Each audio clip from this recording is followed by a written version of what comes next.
I do think in many ways a fair bit of it is overblown because there's this habit of, having to have something to say about PSG and sort of PSG generally tending to be the most interesting thing that, Ligue 1 has going for it.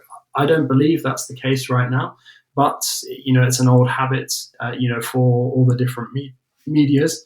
And it feels to me like, people are kind of clutching at straws a little bit in terms of, things to talk about around PSG right now, given that results have dropped off of late.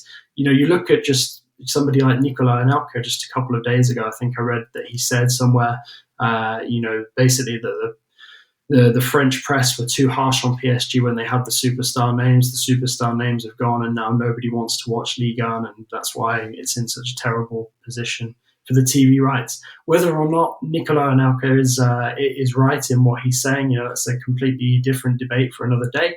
But there is kind of a little bit of an element of truth in that the French press around PSG, and on football in general, are never, happy with what PSG are doing. There's always different ways to sort of find fault with what PSG are doing, and there's never any real sort of sense of sort of encouragement or kind of praise. It's always, almost, sort of like a thinly veiled, semi-positive, where it's almost building up towards the next negative. And I think that is something that really, you mentioned earlier, sort of somebody like myself sort of being in the press and sort of, involved with PSG, not necessarily day to day as much as before, but, certainly, around the big games and notably in the Champions League.